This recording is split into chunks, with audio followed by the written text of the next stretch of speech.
Halo sahabat Shimizu, kembali berjumpa dengan saya. Cuaca sangat panas hari ini sehingga saya harus pakai topi. Nah, di video ini kita mau bahas apa? Nah, di sini saya akan menjawab pertanyaan beberapa orang yang menanyakan, Pak, pompa jenis apa yang bisa digunakan untuk ruko 3 sampai 4 lantai? Nah, kalau saya ngomong ruko ya bukan berarti harus ruko ya, bisa juga perkantoran ataupun rumah tingkat yang tingginya sampai 3-4 lantai gitu. Nah, dalam video ini saya akan tunjukkan ke sahabat Shimizu, yaitu pompa PS226 bit. Nah, dalam video ini saya akan melakukan perbandingan head maupun kapasitas ya. Kita akan bandingkan dengan pompa rumahan yang banyak sekali digunakan di rumah-rumah yang 1 atau 2 lantai, yaitu pompa kelas 125 watt. Nah, kalau ini PS226 bit ini kelasnya adalah 200 watt. Nah, dalam hal ini pompa kelas 125 watt akan kita gunakan model PL122 bit yang mana bodinya terbuat dari plastik. Dan pernah saya bahas juga sebelumnya di video lain bahwa meskipun bodinya plastik namun kemampuannya tidak kalah dengan yang berbodi besi. Ya, nanti kita akan saksikan bagaimana performan kedua pompa ini. Yang jelas pompa ini tentu saja akan lebih besar dari sisi headnya maupun kapasitasnya. Karena apa? Secara bodi pun dia juga lebih besar. Nah, seberapa jauh perbedaannya nanti kita akan saksikan bersama. Nah, di sini untuk mengukur headnya saya akan mengukur tekanannya. Nah, kok bisa mengukur head kok diukur pakai tekanan?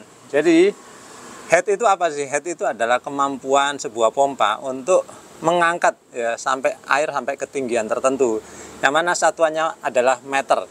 Nah, ketinggian head itu ekuivalen dengan kemampuan sebuah pompa untuk memberikan tekanan pada air ya. Jadi contohnya seperti ini. Nanti kalau kita dapatkan di sini tekanannya itu 1 bar atau 1 kg force per cm persegi ya. 1 bar itu ekuivalen dengan ketinggian head 10 meter.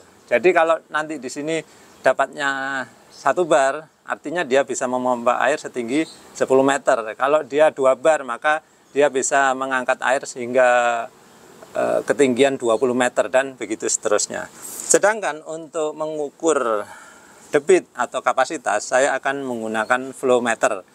Di sini nanti kita akan bergantian mengukurnya.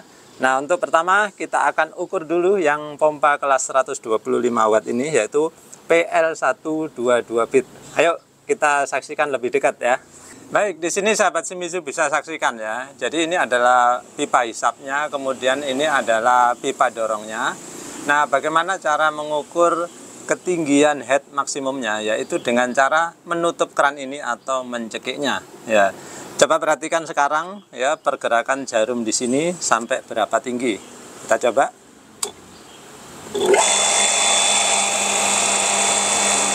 Ini masih memancing ya, tunggu sebentar aja nanti akan mulai memompa.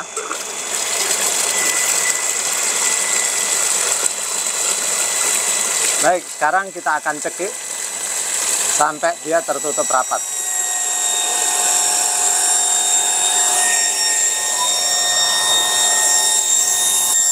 Baik, di sini sahabat Shimizu bisa saksikan ya, dia terlihat berada di antara angka 2 dan 4. Kemudian dia berada di strip ketiga.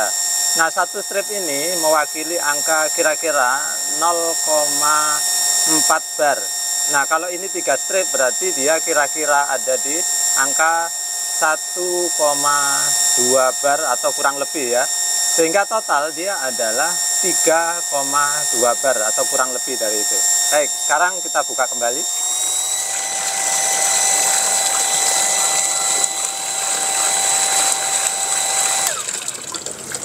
Baiklah, sekarang waktunya kita menguji debit atau kapasitasnya. Nah, di sini adalah flow meter. Nanti di sini akan ada 2 angka. Yang atas adalah jumlah air yang dilewatkan. Kemudian yang bagian bawah angkanya lebih kecil itu adalah debitnya atau kapasitasnya. Baik, kita akan hidupkan pompa sekarang.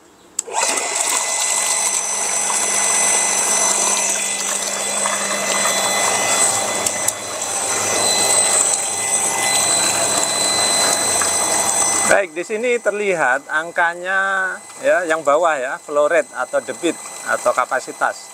Ini ada di angka sekitar 3,49 atau 35,5, di mana ini sangat mendekati dengan speknya. Nah, kenapa dia tidak sesuai spek tepat, yaitu 36 liter per menit? Karena di sini dipengaruhi oleh sambungan-sambungan ya, fitting-fitting ini, yang mana pastinya akan mengurangi sedikit kapasitasnya. Namun kalau dilihat angkanya di sini udah sangat mendekati dari spek, sehingga ini bisa kita anggap bahwa dia sesuai dengan speknya. Baik, udah cukup ya. Sekarang waktunya kita akan menguji pompa PS226 bit. Baik, sekarang kita akan uji seberapa tinggi tekanan yang dihasilkan oleh pompa PS226 bit ini. Ya, sama prosedurnya. Ya, nanti kita akan alirkan air dulu, baru kemudian kita akan cekik atau tutup sampai habis. Oke, kita hidupkan pompa dulu. Baik, perhatikan ya, saya akan tutup hingga benar-benar tertutup habis. Nah, perhatikan ya, angka di sini ini menunjukkan angka kira-kira 3,6 bar ya. Nah, nanti kita akan hitung sama-sama berapa headnya dari hasil pengukuran tekanan ini. Baik, sekarang kita akan mengukur debit atau kapasitasnya ya. Perhatikan sekali lagi, kita hidupkan pompa.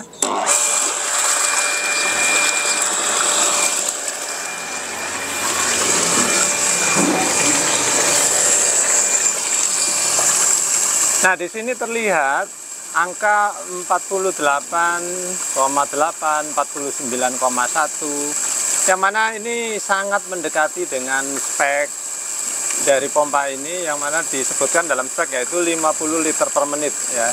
Ini hanya beda 1 liter per menit aja, yang mana ini sangat wajar karena adanya fitting-fitting yang sangat banyak ya di sini tadi seperti saya sebutkan, yang mengakibatkan head loss atau pressure drop. Baik, ini tadi kita sudah selesai mencoba kedua pompa ini ya. Ini udah nggak terlalu panas, saya lepas dulu ya biar kelihatan wajah saya oleh sahabat Shimizu. Baik, dari hasil pengukuran kedua pompa ini tadi menghasilkan yang PL122, hasilnya tadi menunjukkan angka kurang lebih 3,2 bar. Ya, kalau saya bilang kurang lebih itu karena apa? Jarumnya kan bergetar-getar gini. Bisa 3,2, bisa 3,3 gitu ya. Yang mana kalau 3,2 bar artinya dia ekuivalen dengan ketinggian head 32 meter.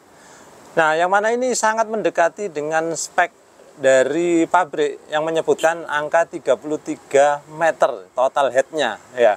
Nah, karena saya bilang tadi kurang lebih ya, bisa jadi ini tadi sebenarnya angkanya adalah 30 atau 3,3 bar ya, yang mana ekuivalen dengan angka 33 meter. Nah, sahabat Shimizu jangan salah sangka ya. Kalau ternyata suatu saat ya sahabat Shimizu pengen pompa ini ternyata hasilnya enggak 33 meter. Nah, perhatikan yang spek dari pabrik itu adalah total head ya.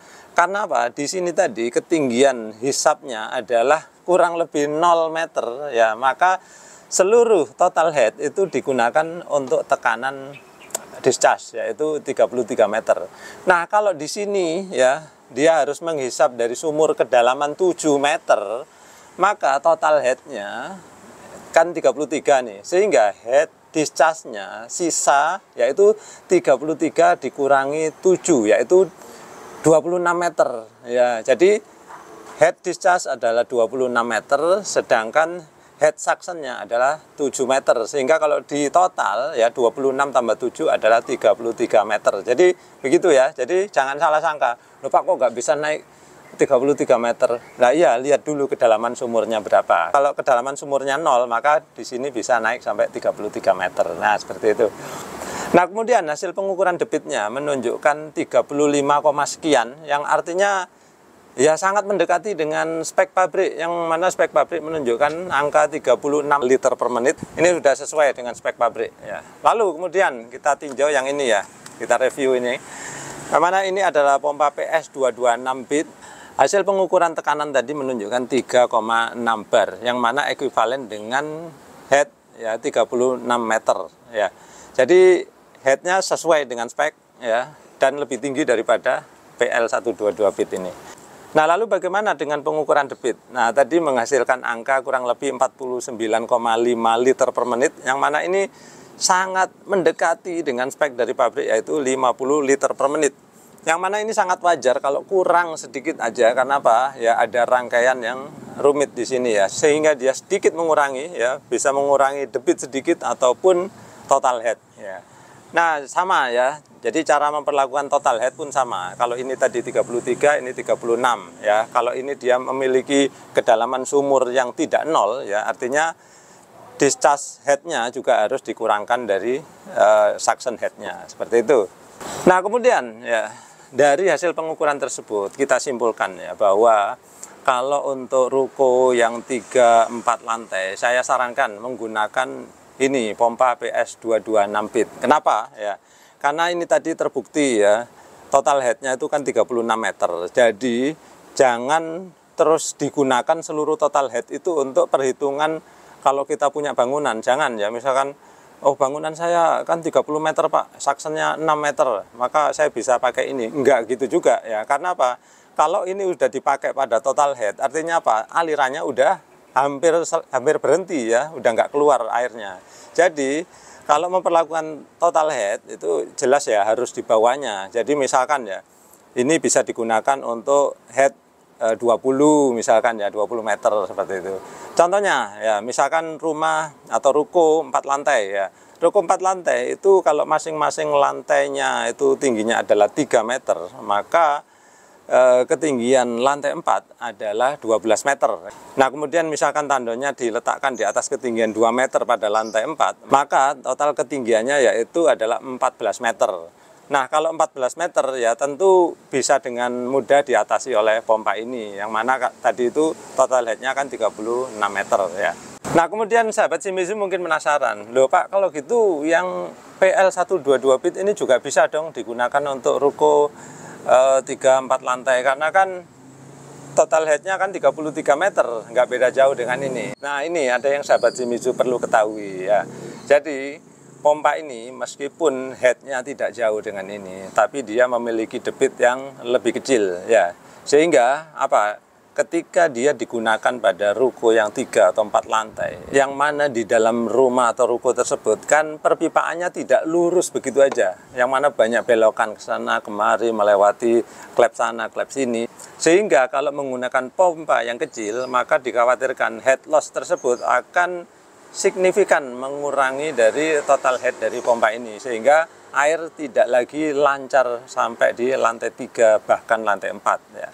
Sedangkan yang PS 226 bit ini karena dia didukung oleh debit yang tinggi ya, maka head loss yang segitu banyak tadi itu masih bisa diatasi. Dan satu hal yang perlu sahabat Shimizu perhatikan adalah untuk mendapatkan performance pompa sesuai spesifikasinya, terutama pada debit airnya, maka sahabat Shimizu perlu menggunakan ukuran pipa yang sesuai dengan speknya juga, yaitu 1 inci baik di inletnya maupun outletnya. Karena kebanyakan saya lihat orang sukanya menggunakan ukuran pipa yang lebih kecil, yaitu 0,5 inci, yang mana mau nggak mau pasti mengurangi debit airnya.